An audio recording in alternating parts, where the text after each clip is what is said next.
La diligencia.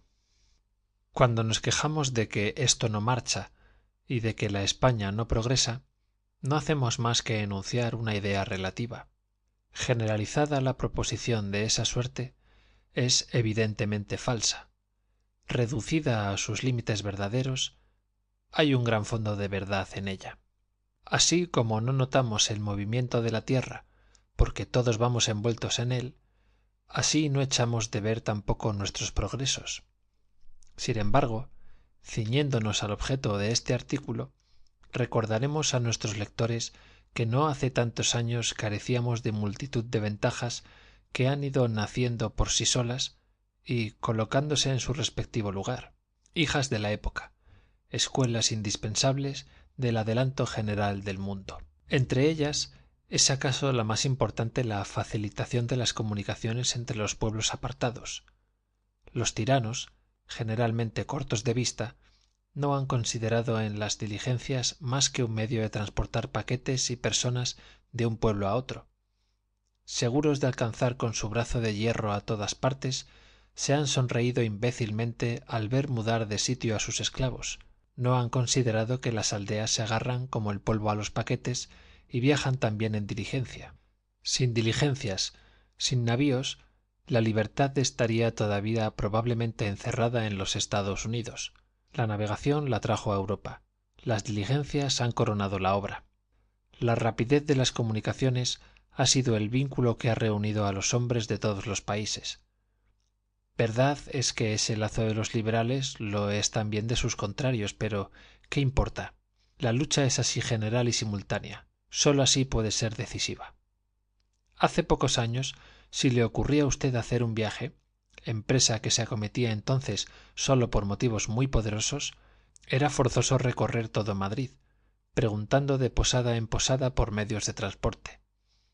Estos se dividían entonces en coches de colleras, en galeras, en carromatos, tal cual tartana y acémilas. En la celeridad no había diferencia ninguna. No se concebía cómo podía un hombre apartarse de un punto en un solo día más de 6 o 7 leguas. Aun así era preciso contar con el tiempo y con la colocación de las ventas. Esto, más que viajar, era irse asomando al país, como quien teme se le acabe el mundo al dar un paso más de lo absolutamente indispensable. En los coches viajaban sólo los poderosos. Las galeras eran el carruaje de la clase acomodada. Viajaban en ellas los empleados que iban a tomar posesión de su destino, los corregidores que mudaban de vara. Los carromatos y las acémilas estaban reservadas a las mujeres de militares, a los estudiantes, a los predicadores cuyo convento no les proporcionaba mula propia. Las demás gentes no viajaban, y semejantes los hombres a los troncos, allí donde nacían, allí morían. Cada cual sabía que había otros pueblos que el suyo en el mundo, a fuerza de fe, pero viajar por instrucción y por curiosidad, ir a París, sobre todo, eso ya suponía un hombre superior, extraordinario, osado, capaz de todo. La marcha era una hazaña, la vuelta una solemnidad, y el viajero, al divisar la venta del Espíritu Santo, exclamaba estupefacto: ¡qué grande es el mundo! Al llegar a París, después de 2 meses de medir la tierra con los pies, hubiera podido exclamar con más razón: ¡qué corto es el año! A su vuelta, qué de gentes le esperaban y se apiñaban a su alrededor para cerciorarse de si había efectivamente París, de si se iba y se venía, de si era, en fin, aquel mismo el que habían ido y no su ánima que volviera sola. Se miraba con admiración el sombrero, los anteojos, el baúl, los guantes, la cosa más diminuta que venía de París. Se tocaba, se manoseaba y todavía parecía imposible. Ha ido a París, ha vuelto de París, Jesús.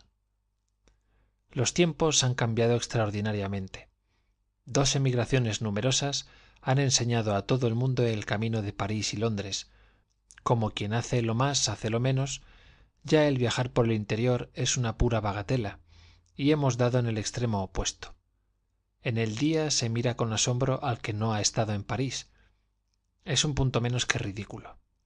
¿Quién será él, se dice, cuando no ha estado en ninguna parte? Y efectivamente, por poco liberal que uno sea, o está uno en la emigración, o de vuelta de ella, o disponiéndose para otra. El liberal es el símbolo del movimiento perpetuo, es el mar con su eterno flujo y reflujo. Yo no sé cómo se lo componen los absolutistas, pero para ellos no se han establecido las diligencias. Ellos esperan siempre a pie firme la vuelta de su Mesías.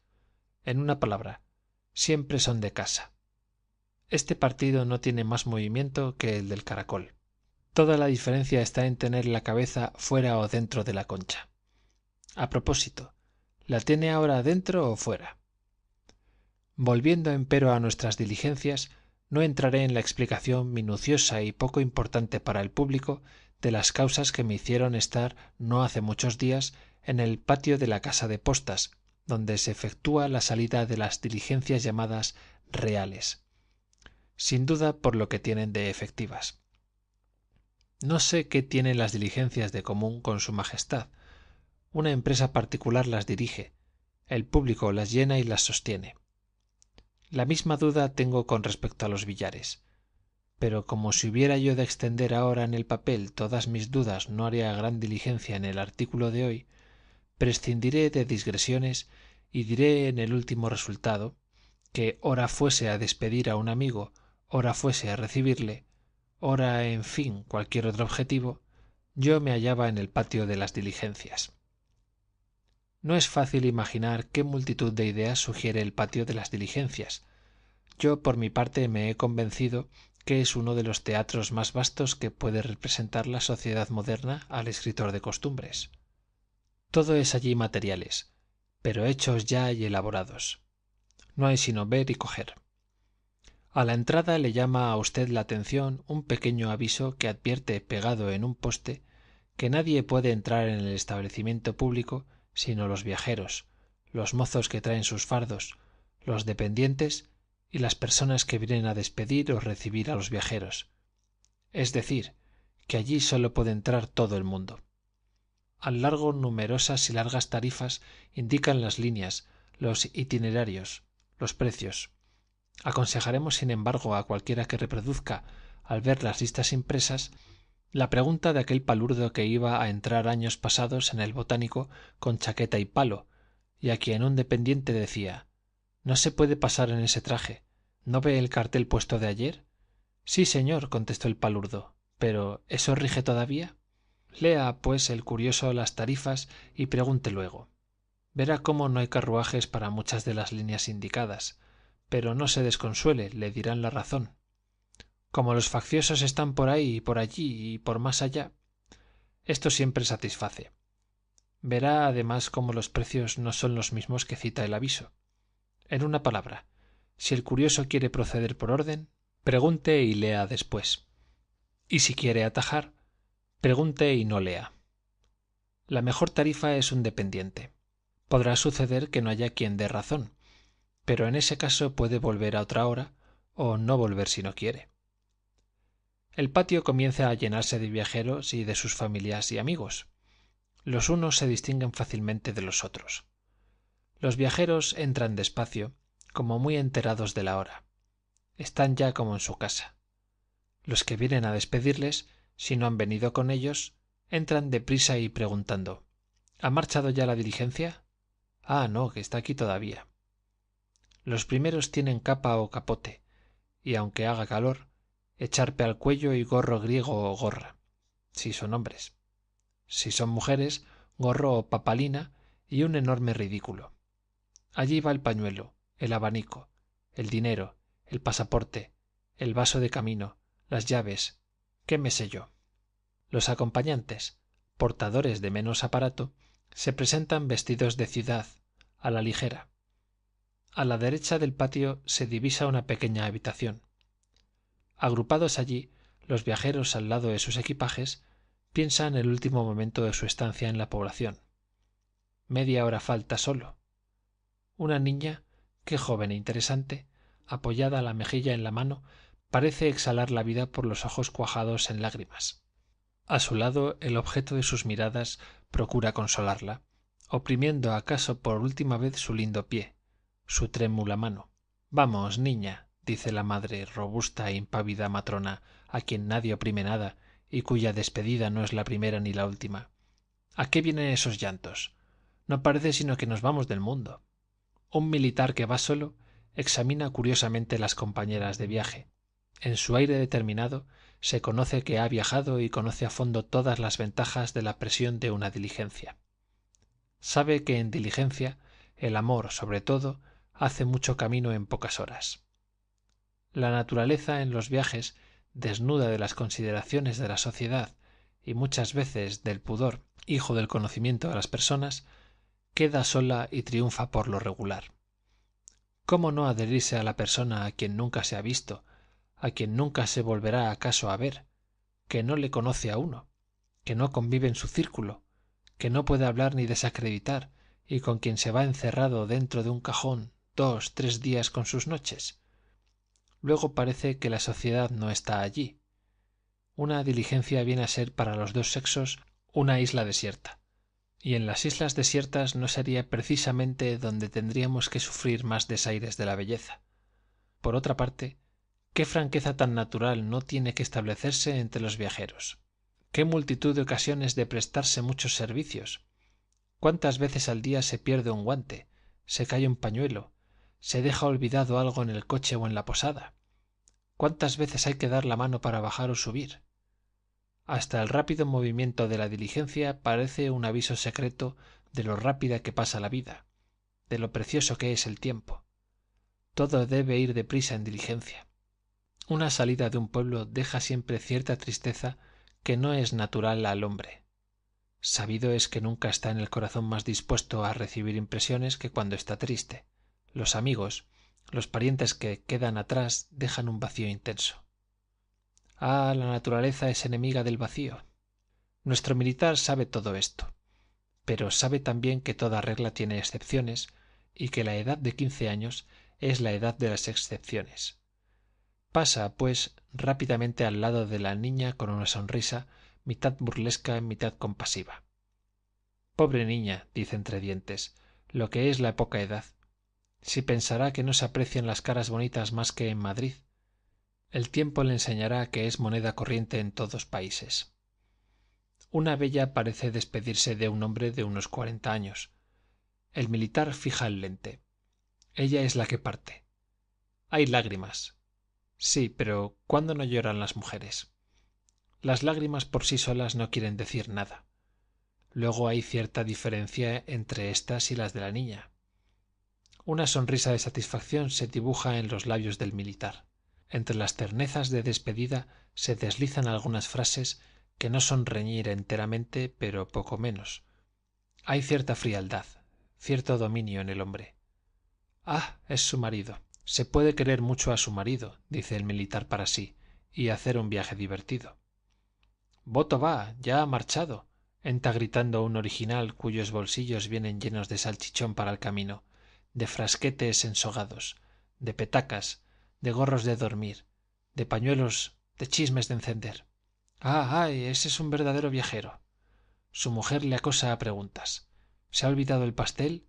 No, aquí le traigo. ¿Tabaco? No, aquí está. El gorro en este bolsillo. El pasaporte en este otro. Su exclamación al entrar no carece de fundamento. Faltan solo minutos y no se divisa disposición alguna de viaje. La calma de los mayorales y zagales contrasta singularmente con la prisa y la impaciencia que se nota en las menores acciones de los viajeros, pero es de advertir que éstos, al ponerse en camino, alteran el orden de su vida para hacer una cosa extraordinaria. El mayoral y el zagal, por el contrario, hacen lo de todos los días. Por fin se adelanta de la diligencia, se aplica la escalera a sus costados y la vaca recibe en su seno los paquetes. En menos de un minuto está dispuesta la carga y salen los caballos lentamente a colocarse en su puesto. Es de ver la imposibilidad del conductor a las repetidas solicitudes de los viajeros. A ver esa maleta, que vaya donde se pueda sacar. Que no se moje ese baúl. Encima ese saco de noche. Cuidado con la sombrerera. Ese paquete que es cosa delicada. Todo lo oye, lo toma, lo encajona, a nadie responde. Es un tirano en sus dominios. La hoja, señores. ¿Tienen ustedes todos sus pasaportes? ¿Están todos? Al coche, al coche. El patio de las diligencias es a un cementerio lo que el sueño a la muerte. No hay más diferencia que la ausencia, y el sueño puede no ser para siempre. No les comprende el terrible «Voi c'intrate lasciate ogni speranza» de Dante. Se suceden los últimos abrazos, se renuevan los últimos apretones de manos. Los hombres tienen vergüenza de llorar y se reprimen, y las mujeres lloran sin vergüenza. Vamos, señores, repite el conductor, y todo el mundo se coloca. La niña, anegada en lágrimas, cae entre su madre y un viejo achacoso que va a tomar las aguas. La bella casada entre una actriz que va a las provincias y que lleva sobre las rodillas una gran caja de cartón con sus preciosidades de reina y princesa, y una vieja monstruosa que lleva encima un perro faldero, que ladra y muerde por el pronto como si viese el aguador, y que hará probablemente algunas otras gracias por el camino. El militar se arroja de mal humor en el cabriolé, entre un francés que le pregunta ¿tendremos ladrones? Y un fraile corpulento que, con arreglo a su voto de humildad y de penitencia, va a viajar en esos carruajes tan incómodos. La rotonda va ocupada por el hombre de las provisiones, una robusta señora que lleva un niño de pecho y un bambino de 4 años que salta sobre sus piernas para asomarse de continuo a la ventanilla. Una vieja verde, llena de años y de lazos, que arregla entre las piernas del suculento viajero una caja de un loro, e hinca el codo para colocarse en el costado de un abogado, el cual hace un gesto, y vista la mala compañía en que va, trata de acomodarse para dormir, como si fuera ya juez. Empaquetado todo el mundo, se confunden en el aire los ladridos del perrito, la tos del fraile, el llanto de la criatura, las preguntas del francés, los chillidos del bambino que arrea los caballos desde la ventanilla, los sollozos de la niña, los juramentos del militar, las palabras enseñadas del loro y multitud de frases de despedida. Adiós, hasta la vuelta, tantas cosas a Pepe. Envíame el papel que se ha olvidado. Que escribas en llegando. Buen viaje. Por fin suena el agudo rechillido del látigo. La mole inmensa se conmueve, y estremeciendo el empedrado, se emprende el viaje, semejante en la calle a una casa que se desprende de las demás con todos sus trastos e inquilinos, a buscar otra ciudad en donde empotrarse de nuevo. Fin de la diligencia.